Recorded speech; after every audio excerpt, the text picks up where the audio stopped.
Nous sommes très honorés d'avoir été associés à ces forums scientifiques sur une question d'une importance capitale pour notre pays, classé aujourd'hui parmi les 4 pays les plus pauvres du monde, mais qui bénéficie d'une grâce et d'une potentialité qui les qualifie parmi les pays les plus riches au monde, sinon, selon un certain scientifique, le pays le plus doté au monde.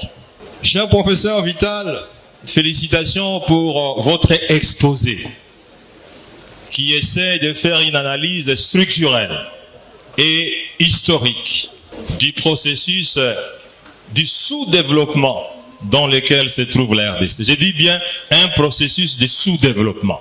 La thèse que nous soutenons, c'est la théorie des leadership, chers amis. C'est une théorie qui fait ses avancées dans le monde scientifique et dans le monde professionnel.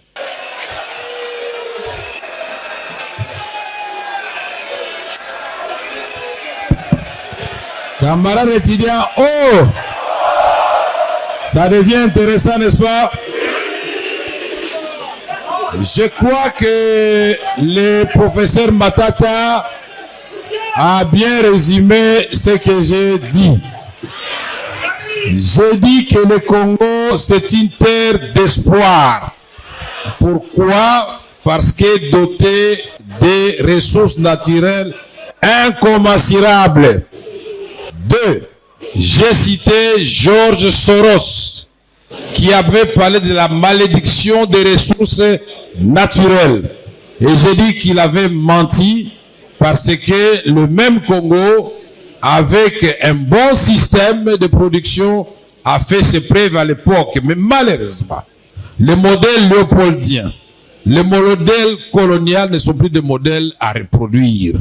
Voilà pourquoi le but de cette conférence, nous devons faire une véritable révolution avec les amis comme Jean-Lycée Boussa, comme Paluku, comme Matata Pogno et les autres ensemble. J'ai terminé avant de vous remercier, de vous dire qu'il y a des préalables. J'ai parlé de la gouvernance, sauf que le professeur Matata dissocie le leadership de la gouvernance. Mais moi, j'ai dit que le leadership,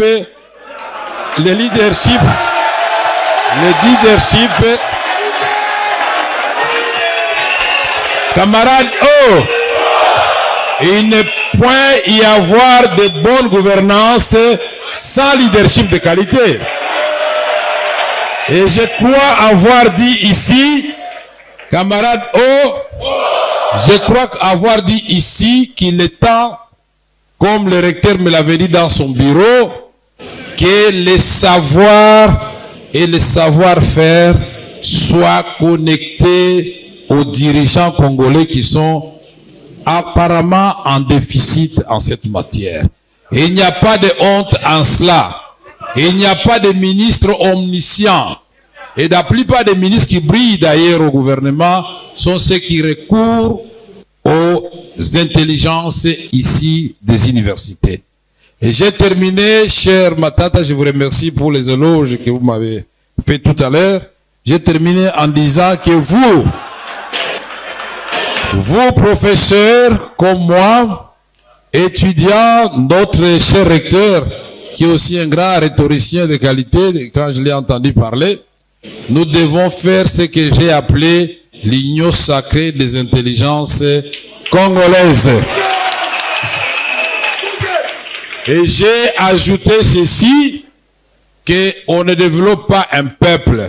Faut pas attendre que le Fonds monétaire international vienne nous développer, non. C'est nous-mêmes qui devons dire ce que nous voulons. Où est-ce que nous voulons amener le pays? Nous mobilisons d'abord le capital humain, nous le formons, nous le mettons à niveau et nous exploitons nos ressources avec une mobilisation optimale des ressources. Le Fonds monétaire, la Banque mondiale, la BAD et les autres fruits de coopération bilatérale, c'est dans les cas de partenariat.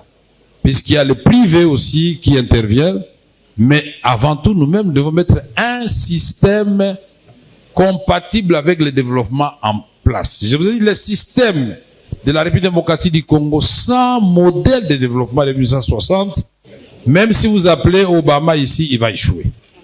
Même si vous appelez Jinping, il va échouer.